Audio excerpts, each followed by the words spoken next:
I'm just telling you, I've got my butt kicked plenty of times by Kyle Busch and Kevin Harvick and Denny Hamlin and Martin Truex.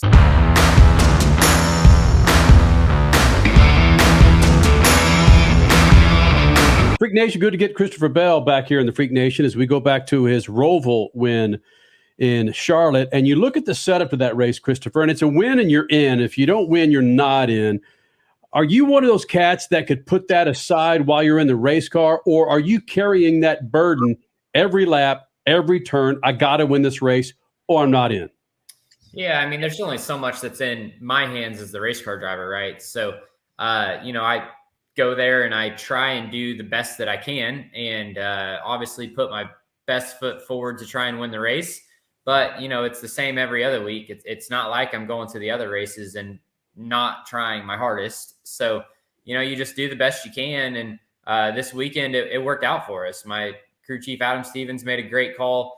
We weren't the fastest car on the track, but, we executed. We stayed around all day, didn't get caught up in wrecks, and put tires on it. And I was able to drive up through there when it mattered. If there would have been some issues with whether it's the tires or some of the calls you and your crew chief made, is that where the anxiety comes in? Or are you a 20-something in a 50-year-old body where you can maintain that sanity in a big old race car? Yeah, that's a good question. And, I don't know. I try and focus on the things that I can control. I felt way more anxiety and way more stress at Talladega the week prior, just because at that point I was still capable of pointing my way in. And I did a terrible job scoring points through the two stages and at the end of the race. So, whenever we went to Charlotte, we knew there was no other option, right? We had to win. So it didn't matter what the point situation was. We just knew that we had to cross the finish line first.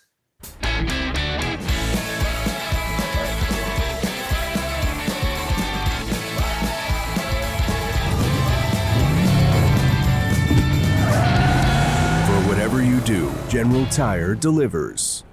I want to go back to you saying, quote, I did a terrible job at Talladega getting points in stages and then later in the race. Hold on. Talladega is a race that is so much out of your control. How can you really put blame on yourself at certain segments when there's just so much that you can't really, you just can't do anything about it?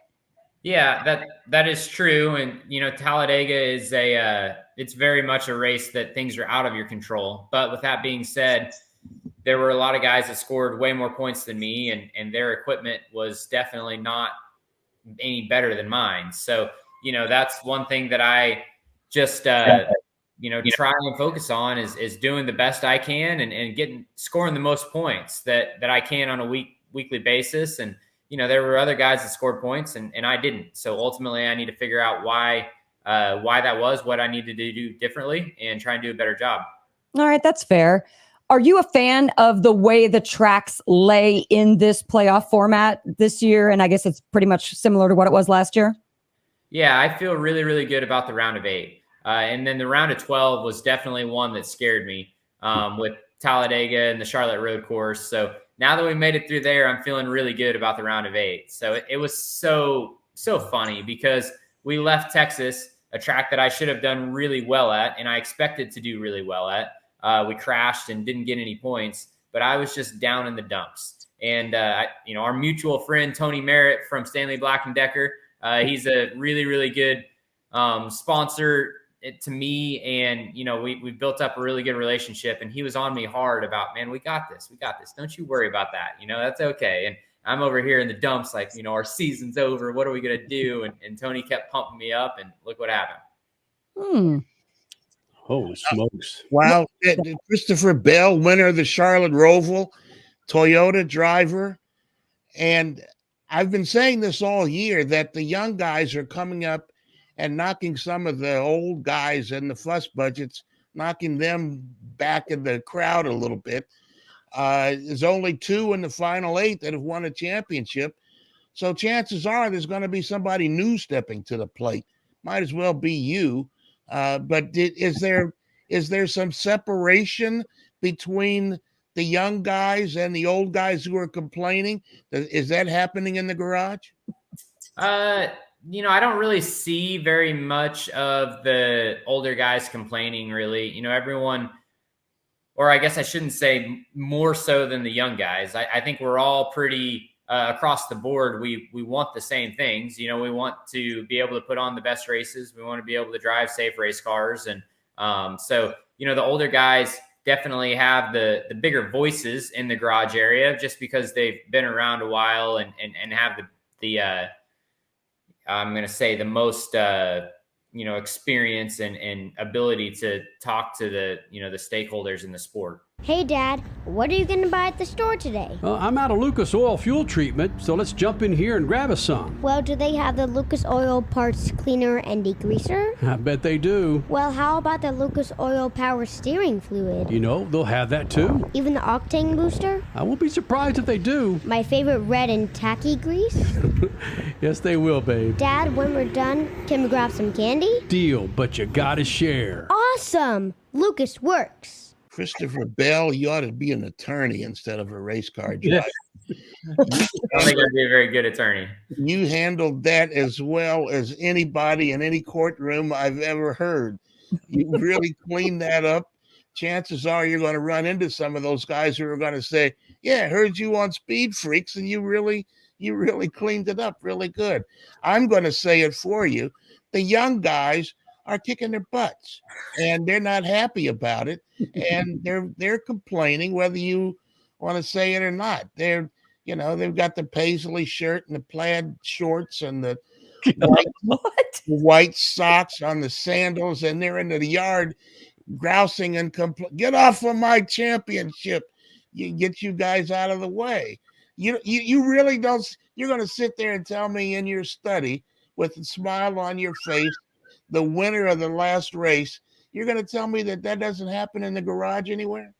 I'm just telling you, I've got my butt kicked plenty of times by Kyle Busch and Kevin Harvick and Denny Hamlin and Martin Truex. So it's funny you mentioned those guys. Making the most noise and got the least points. You guys are. That's funny. They're awesome. Off the top of your head. Well, like he told me in his Talladega answer, everybody has the same opportunity to score points. So tell those old men that they can score points just as well as anyone else. Yeah. I mean, they're, it's just it comes and goes, man. Like, they have different skill sets than the young guys. The young guys always have the ambition. They drive hard. They're typically they're fearless. And then the old guys most of the time beat them with their experience. And it seems like, like Harvick, he's been performing excellent. Kyle Busch and Martin Truex, they've been performing, I would say, on par with some of the younger guys. It hasn't worked out. Like Kyle blew 2 engines and got knocked out of the playoffs. And Martin Truex was running, I think, 3rd in points before the playoffs. And unfortunately, there were so many different winners that he didn't make it. So, the veterans they're still performing well, and they're hard to beat. I don't think that, I wouldn't be shocked if Martin Truex, Kyle, or, the veterans of the sport win the rest of the races. Oh, next time you come in the Freak Nation, I got to make sure I have a hat nearby so I can take it off to you. Those are some of the best answers. They are. How to get Kenny's his little thing there so I can at least tip it off to you. You did a good job there, partner. That's why I got you in our Beat the Freaks this week. I'm picking you to lead me to the promised land. How you like that, Christopher Bell? I'll take it. All right, that's but fair. Hold on a second, though. Why do you think with what do we have now? 4 races to go, well, including Vegas this weekend. Why are you thinking that the older guys would have a greater chance of winning these next several races? Because arguably the great equalizer this season has been the new car. Yeah, I mean, obviously, I hope that I win the next 4 races. and I certainly think that I'm capable of winning all 4 of them. From the day that we're talking today, I don't see any reason why I can't win multiple races. But you never know. And that there's so many competitive cars, and we've seen that all year long where you just don't know. You literally do not know who's going to win. Christopher, wait a minute. I'm cutting you off here. I just glanced at the points. You're the number one Toyota driver out there. You got more points than any other Toyota driver. I'm telling you, you need to pop your collar a little bit and thump your chest. You're kicking their butts, and you're a young guy, and you're going to be fighting for a championship this year, while the rest of the guys are grousing and complaining about you being in front of them. Well, I hope you're right. I hope I just am able to go and win a championship. So you're out in front of all the other Toyota guys right now. Yeah. Statman, are we going to see you up in Christopher Bell's grill in Las Vegas or Phoenix going, you're my boy, Blue? Give him some pom-poms. You go! As long as he's taking me to the promised land, I'm going to get onto his fender and hold on. Your Roval winner from Charlotte, again, Christopher Bell, flying those DeWalt colors here in the Freak Nation. And you made reference, Crasher, or someone did, in regards to the next-gen car. I just think it's been an advantage for guys like yourself, Bell, that weren't so married to the former car, like, again, sorry, but these older guys were, that you were able to make the adjustments to the next-gen car, love it or hate it, than some of these older guys have. Is that true from a younger driver like you?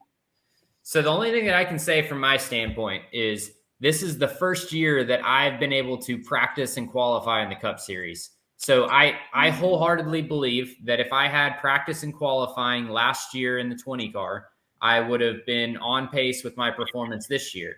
But not having practice and qualifying dramatically hindered my performance last year and in the 95 car the year before that. So, there's been a lot of things that have changed this year to, make this year a lot different than years past, or specifically the last 2 years. Well, you're getting a lot of questions. I know every driver is, in regards to the safety of the car, and you may not want to wade into it, but are all the drivers on the same page that there needs to be adjustments made before going into 2023?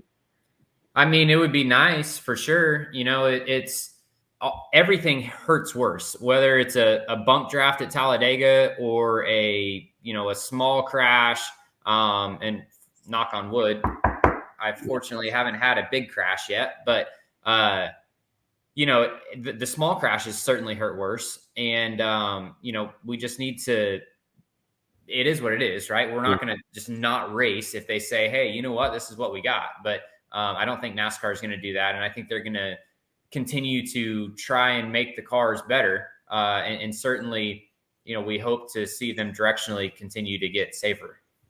If you're asked to drive an electric NASCAR Cup car, would you take advantage of that? I mean, if it's the Cup Series, then I guess that's what we're going to do. But thankfully, they haven't said it yet. He races dirt cars. He's racing stock cars. I bet you would race a rally car. You would do. Come on. I think the answer would be yes. If it's fast and it moves, you go. Right. Hey, Christopher, before we get the hell out of here, what's that trophy over your left shoulder? All right. Let's look here. He's got so many, he didn't even know what they're for. Yeah. Let's see. Whoa. If I can get it down. 2013. Is that Fremont? Is that Irwindale? What is that? Yeah. Fremont Speedway, 2013. It's a 410 sprint car feature winner. So this was my first ever 410 sprint car win. And it was driving for my hero, Rick Ferkel. Yep. Whoa. So this guy sits here in my corner. It's badass. Oh, wow. You're old beyond your years, man. It's always awesome getting you in here, Christopher. I know it's a little back and forth, but buddy, thank you for taking time out. You're going to benefit from the SpeedFreaks mojo rolling in here, and we'll be seeing you for the championship in Phoenix, buddy. There you go. Thank you, guys. Have a good day.